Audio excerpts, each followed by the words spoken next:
5 ವರ್ಷಗಳ ನಂತರ ಪಾಕಿಸ್ತಾನ ಕ್ರಿಕೆಟ್ ತಂಡ ಭಾರತ ಪ್ರವಾಸವನ್ನ ಕೈಗೊಳ್ತಾ ಇರೋದು ನಿಮಗೆಲ್ಲ ಗೊತ್ತು. ಆದರೆ ಪಾಕ್ ಹೊಸ ಮಾಸ್ಟರ್ ಪ್ಲಾನ್ನೊಂದಿಗೆ ಆಗಮಿಸ್ತಾ ಇದೆ. ಏನೇ ಆದರೂ ತವರಿನಲ್ಲಿ ಟೀಮ್ ಇಂಡಿಯಾವನ್ನ ಬಗ್ಗು ಬಡಿದು ಸರಣಿ ಗೆಲ್ಲಬೇಕು ಅನ್ನೋ ಛಲದೊಂದಿಗೆ ಆಗಮಿಸ್ತಾ ಇದೆ. ಇದಕ್ಕಾಗಿ ಆಪರೇಷನ್ ಮಿಷನ್ ಅನ್ನೋ ಹೆಸರಿನೊಂದಿಗೆ ಈ ಬಾರಿ ಭಾರತಕ್ಕೆ ಬರ್ತಿದೆ.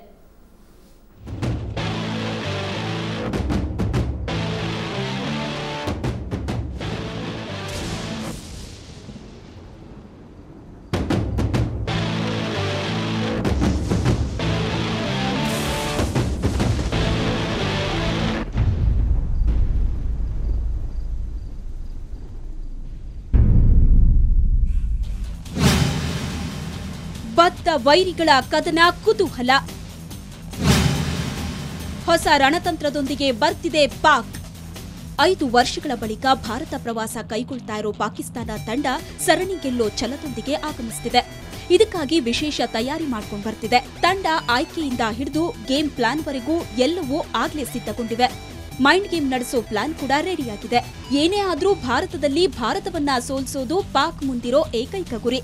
ಇದಕ್ಕಾಗಿ ಸಕಲ ಸಿದ್ಧತೆ ಮಾಡಿಕೊಂಡಿದೆ.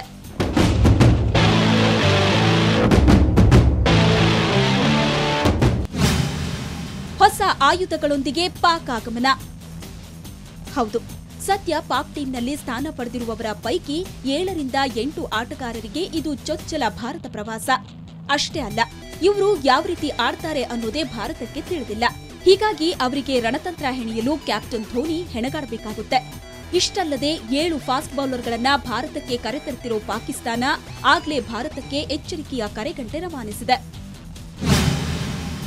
ಭಾರತಕ್ಕೆ ಮೊಹಮ್ಮದ್ ಇರ್ಫಾನ್ ಭಯ. ಪಾಕ್ ತಂಡದಲ್ಲೊಬ್ಬ ವಿಶೇಷ ಆಟಗಾರ ಭಾರತಕ್ಕೆ ಬರ್ತಿದ್ದಾನೆ. ಆತನೇ ಮೊಹಮ್ಮದ್ ಇರ್ಫಾನ್. ಈತ ವಿಶ್ವದ ಅತ್ಯಂತ ಎತ್ತರದ ಫಾಸ್ಟ್ ಬೌಲರ್ ಅನ್ನೋ ಕೀರ್ತಿಗೆ ಪಾತ್ರನಾಗಿದ್ದಾನೆ. 7 ಅಡಿ 1 ಇಂಚು ಎತ್ತರ ಇರೋ ಇರ್ಫಾನ್ ಬೆಂಕಿಯುಂಡೆಯಂತಹ ಎಸೆತಗಳನ್ನ ಎಸೆಯುವುದರಲ್ಲಿ ನಿಸ್ಸೀಮ. ಆಡಿರೋದು 2 ಪಂದ್ಯವಾದ್ರೂ ಆಗ್ಲೇ ಸುದ್ದಿ ಮಾಡಿದ್ದಾರೆ.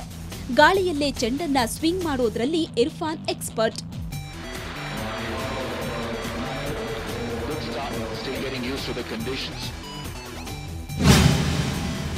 ಹೊಸ ಮುಖಗಳು ಪಾಕ್ ಬಲ. ಪಾಕಿಸ್ತಾನ ಪ್ರಥಮ ದರ್ಜೆ ಕ್ರಿಕೆಟ್ನಲ್ಲಿ ಎಲ್ಲರ ಮನೆಮಾತಾಗಿರೋ ಅನ್ವರ್ ಅಲಿ ಸಹ ಭಾರತಕ್ಕೆ ಬರಲಿದ್ದಾರೆ. 69 ಫಸ್ಟ್ ಕ್ಲಾಸ್ ಪಂದ್ಯಗಳಲ್ಲಿ 252 ವಿಕೆಟ್ ತೆಗೆದಿರೋ ಅನ್ವರ್ ಅಲಿ ಸಹ ಇಲ್ಲಿ ತಮ್ಮ ಕೈಚಳಕ ತೋರೋ ಸಾಧ್ಯತೆ ಇದೆ. ಹಾಗೆ 24 ವರ್ಷದ ಅಸದ್ ಅಲಿ ಭಾರತದಲ್ಲೇ ಅಂತಾರಾಷ್ಟ್ರೀಯ ಕ್ರಿಕೆಟ್ಗೆ ಪಾದಾರ್ಪಣೆ ಮಾಡೋ ಸಂಭವ ಹೆಚ್ಚಿದೆ. ಪಾಕ್ ತಂಡದಲ್ಲಿ ಆಲ್ರೌಂಡರ್ಗಳ ದಂಡು. ಇದು ಸ್ವಲ್ಪ ಭಯಪಡೋ ವಿಷಯ. ವೆಸ್ಟ್ ಇಂಡೀಸ್ ಬಿಟ್ರೆ ಹೆಚ್ಚಾಗಿ ಆಲ್ರೌಂಡರ್ಗಳನ್ನ ಹೊಂದಿರೋದು ಪಾಕಿಸ್ತಾನ. ಜೊತೆಗೆ ಎಲ್ಲರೂ T20 ಸ್ಪೆಷಲಿಸ್ಟ್ಗಳೇ. ಹೀಗಾಗಿ ಈ ಬಾರಿ ಪಾಕ್ ಟೀಮ್ ಭಾರತಕ್ಕೆ ಕಬ್ಬಿಣದ ಕಡಲೆಯಾದ್ರೂ ಅನುಮಾನ ಪಡಬೇಕಿಲ್ಲ. ಸ್ಪೋರ್ಟ್ಸ್ ಬ್ಯೂರೋ, ಸುವರ್ಣ ನ್ಯೂಸ್. ಕರ್ನಾಟಕ ಹಾಗೂ ವಿದರ್ಭ ನಡುವಿನ ರಣಜಿ ಪಂದ್ಯ ನಿರೀಕ್ಷೆಯಂತೆ ಡ್ರಾನಲ್ಲಿ ಅಂತ್ಯಗೊಂಡಿದೆ. ಗಂಗೋತ್ರಿ ಮೈದಾನದಲ್ಲಿ ಅದ್ಭುತ ಪ್ರದರ್ಶನ ತೋರಿದ ಕರ್ನಾಟಕ ತಂಡ ಇನ್ನಿಂಗ್ಸ್ ಮುನ್ನಡೆ ಸಾಧಿಸಿ 3 ಅಂಕ ಗಳಿಸಿಕೊಳ್ತು. ಈ ಮೂಲಕ ಮುಂದಿನ ಹಂತದ ಆಸೆಯನ್ನ ಜೀವಂತವಾಗಿರಿಸಿಕೊಂಡಿದೆ. ಕರ್ನಾಟಕ ವಿದರ್ಭ ರಣಜಿ ಪಂದ್ಯ ಡ್ರಾ. ಕರ್ನಾಟಕಕ್ಕೆ 3, ವಿದರ್ಭಗೆ 1 ಅಂಕ. ಕರ್ನಾಟಕಕ್ಕೆ ಒಟ್ಟು 14 ಅಂಕ. ಕನ್ನಡಿಗರ ಕ್ವಾರ್ಟರ್ ಫೈನಲ್ ಆಸೆ ಜೀವಂತ. ಸಾಂಸ್ಕೃತಿಕ ನಗರಿ ಮೈಸೂರಿನ ಗಂಗೋತ್ರಿ ಮೈದಾನದಲ್ಲಿ ನಡೆದ ಕರ್ನಾಟಕ ವಿದರ್ಭ ನಡುವಿನ ಪಂದ್ಯ ಡ್ರಾಗೊಂಡಿದೆ. ಮೊದಲ ಇನ್ನಿಂಗ್ಸ್ನಲ್ಲಿ 619 ರನ್ ಕೂಡಿ ಹಾಕಿದ್ದ ಕರುನಾಡಿನ ಹುಡುಗರು ವಿದರ್ಭ ತಂಡವನ್ನ ಮೊದಲ ಇನ್ನಿಂಗ್ಸ್ನಲ್ಲಿ 447 ರನ್ಗಳಿಗೆ ಕಟ್ಟಿಹಾಕಲು ಯಶಸ್ವಿಯಾದರು. 172 ರನ್ಗಳೊಂದಿಗೆ ದ್ವಿತೀಯ ಇನ್ನಿಂಗ್ಸ್ ಆರಂಭಿಸಿದ ಕರ್ನಾಟಕ 3 ವಿಕೆಟ್ ನಷ್ಟಕ್ಕೆ 81 ರನ್ ಗಳಿಸುವಷ್ಟರಲ್ಲೇ ಪಂದ್ಯ ಡ್ರಾ ಆಯಿತು. ಇದರಿಂದ 3 ಅಂಕ ಸಂಪಾದಿಸಿ ಮೇಲುಗೈ ಸಾಧಿಸಿದ ವಿನಯ್ ಕುಮಾರ್ ತಂಡ 6 ಪಂದ್ಯಗಳಲ್ಲಿ 14 ಅಂಕಗಳೊಂದಿಗೆ ಕ್ವಾರ್ಟರ್ ಫೈನಲ್ ಆಸೆಯನ್ನ ಜೀವಂತವಾಗಿರಿಸಿಕೊಂಡಿತು.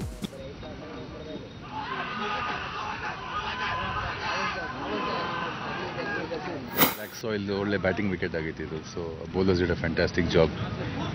ಇವತ್ತು 8 ವಿಕೆಟ್ಸ್ ತಗೊಳಕ್ಕೆ ಅಭಿಮನ್ಯು ಇವತ್ತು ನೋಡಿ ತುಂಬ ಚೆನ್ನಾಗಿದೆ. ಆ್ಯಕ್ಚುಲಿ ಅವನು ಶರತ್ ಅಪ್ಪಣ್ಣ ಎವ್ರಿ ಒನ್ ಒಳ್ಳೆ ಕಲೆಕ್ಟಿವ್ ಎಫರ್ಟ್ ಇತ್ತು. ನೆನ್ನೆನೂ ತುಂಬ ಚೆನ್ನಾಗಿ ಹಾಕಿದ್ವಿ. ಇವಾಗ ಜಸ್ಟ್ ಅಲ್ಲಿ ಅನ್ಲಕ್ಕಿ ಅನಿಸ್ತು. ನೆನ್ನೆ ಇನ್ಮೇಲೆ ಎಲ್ಲ ಗೇಮು ಗೆದ್ಕೊಂಡು ಹೋಗ್ಬೇಕಷ್ಟೇ. ಸೊ ಇವಾಗ ಒಳ್ಳೆದಾಗಿದೆ. ಟೀಮ್ ಎಲ್ಲರೂ ಚೆನ್ನಾಗಿ ಆಡ್ತಿದ್ದಾರೆ. ಬ್ಯಾಟಿಂಗ್ ಆಗಲಿ, ಬೌಲಿಂಗ್ ಡಿಪಾರ್ಟ್ಮೆಂಟ್ಸ್ ಆಗಲಿ, we are Peking well.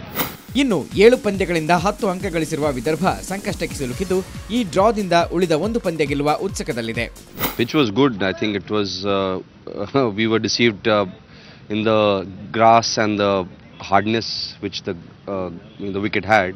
So we decided to field first, and unfortunately it turned out to be a good batting track. It's a good venue. I think the infrastructure of Mysore and overall Karnataka cricket has been excellent. I spoke to Anil also briefly, and he's doing a fantastic job with Javagal Srinath and Venkatesh Prasad. Haryana ವಿರುದ್ಧ ಗೆಲ್ಲಲೇಬೇಕಾದ ಒತ್ತಡ. ಆದರೆ ಈ ಡ್ರಾನಿಂದ quarter ಫೈನಲ್ನ ಆಸೆ ಜೀವಂತವಾಗಿದ್ದರೂ ಕರ್ನಾಟಕದ ಮೇಲೆ ಒತ್ತಡವಿದೆ. ಮುಂದಿನ 2 ಪಂದ್ಯಗಳನ್ನು ಗೆಲ್ಲಲೇಬೇಕಿದೆ.